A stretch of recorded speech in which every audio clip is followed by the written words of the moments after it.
Hello and welcome to Bloomberg Quint. I'm Payasani Upadhyay and with me is my colleague Sajit Mangat. And the action on the shell companies matter continues and has rather hotted up today with two companies, Prakash Industries and J. Kumar Infra Projects, filing appeals before the Securities Appellate Tribunal.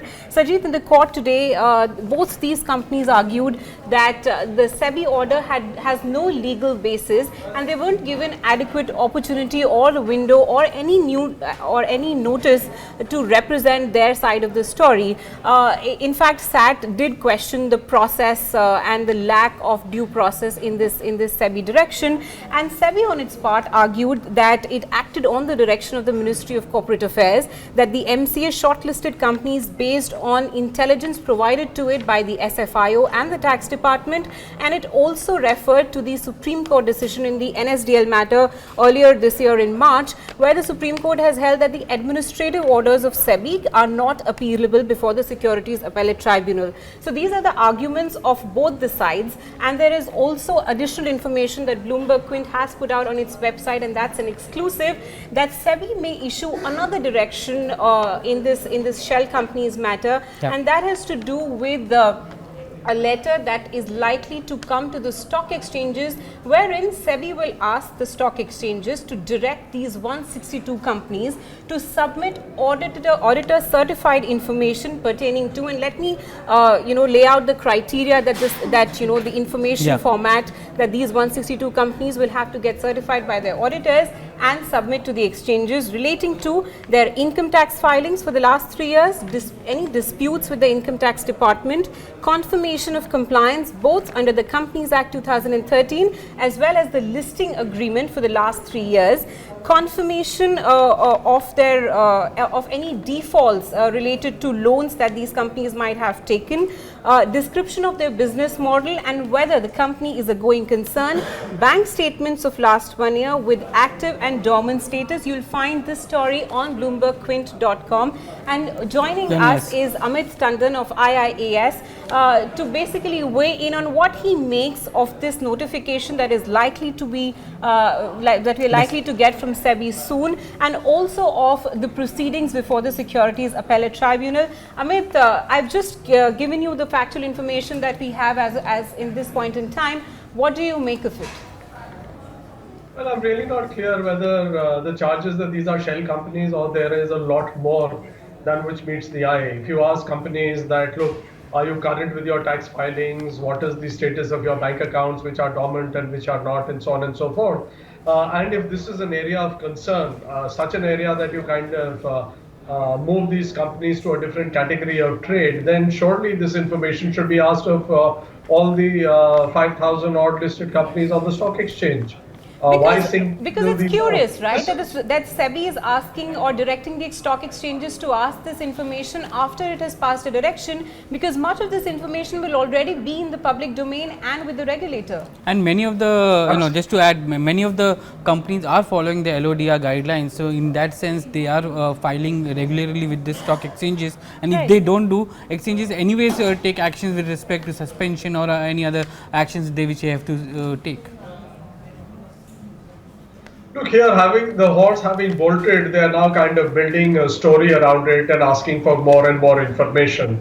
What they should focus on this stage is, recognize that they did make a mistake, if I may use that word, and now which is the quickest way to rectify it, rather than ask for another paper trail and then say, look, we want some more documents. All these companies have been filing documents. They are filing documents with the Securities and Exchange Board of India. They all would have completed their 2016-17 annual reports would just be filed. Have a quick look and say, okay, you guys, you get a thumbs up. You guys are back to where you were on Monday evening. I'm really not sure why is all this song and dance and paper trail being created at this stage. Sure. Okay. So I mean, for a handful of these companies, I agree that, look, maybe it's a small, certainly it's a small set, and they can take matters in their own hands and take a view on these 12 odd companies. You don't have to paint everyone with the same brush and say that, look, we're going to do something for all companies at the same time. That's right, Amit. Earlier in the day, my colleague Nikunj had been reporting from the finance ministry and government sources telling him that close to a dozen companies may come back to trade soon, subject to they're following some of the filings and notifications, the new notification which SEBI may come out with, so it's a question of 10 to 12 companies which may be wrongly done by this notification rather than the entire 162 companies. So, as you said, SEBI could have followed SEBI and exchanges could have followed a key path to how to get all these companies out of trade. That's one of the things which some of the market participants are also talking about. Absolutely. They actually need to draw out a list of these, draw out the list of the companies, classify those which have business operations, those which don't have business operations but have assets, and the third is a set of companies which there is every reason to believe that since they have no business operations and no assets, are kind of the so-called shell companies. And on this basis, just look at the filings which have happened in the exchange and go back and say that, okay, you guys are clear, and you start trading.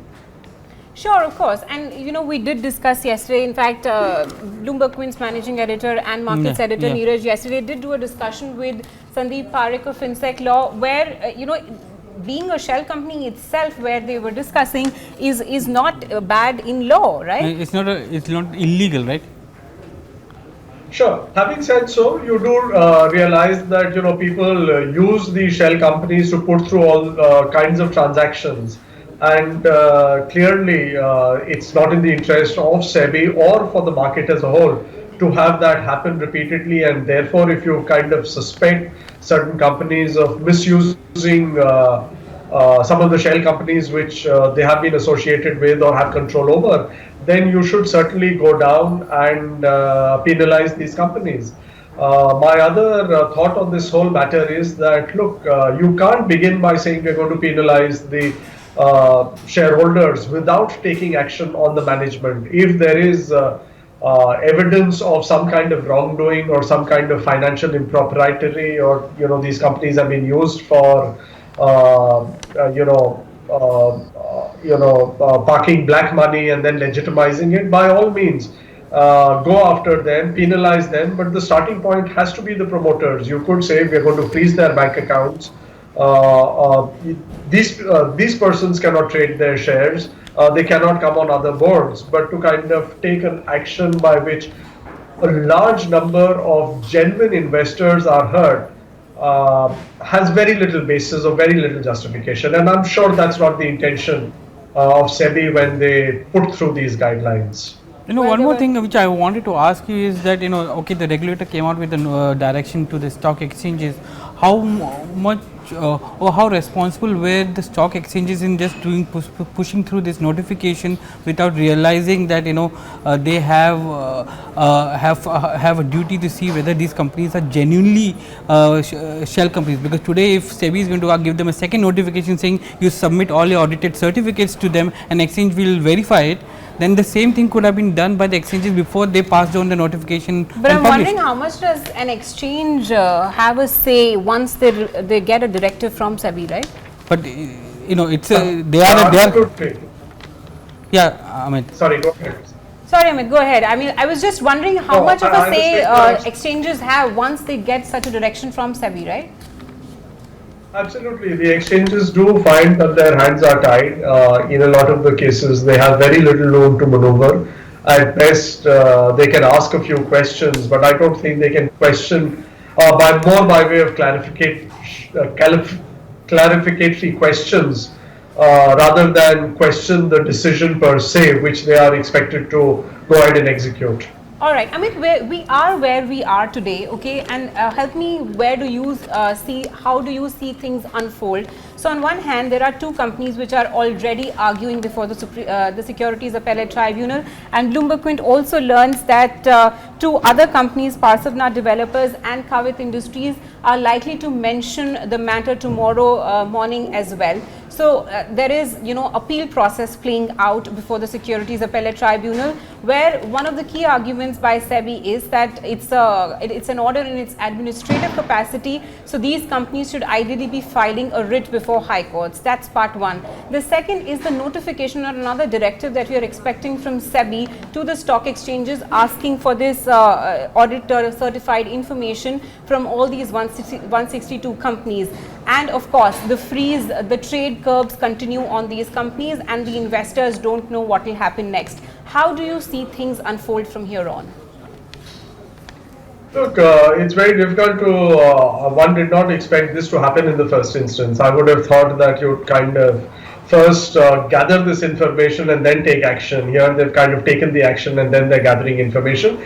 But so be it. That's now all water under the bridge. What they need to do is, at the earliest, as I just said, identify which are the companies which have operating businesses. You could, in your, now that you've kind of moved this far, decide what the threshold is, whether it's 5 crores or 50 crores or what have you. If the companies are saying that they have operating income of a certain level, in due course, Amit, right? Once they furnish this information, I'm asking you, while there is a legal battle playing out before SAT, and in the meantime, if SEBI comes out with this another directive, how should sort of companies play? How will this play out? Will the SAT say that look, you submit all this information, it will get verified by the exchanges, and if there is merit in your argument and SEBI says that everything is kosher, you are allowed to trade, that goes on? Or do you foresee that SAT is likely to sort of put a stay on this directive and ask SEBI to come back with a more reasoned order?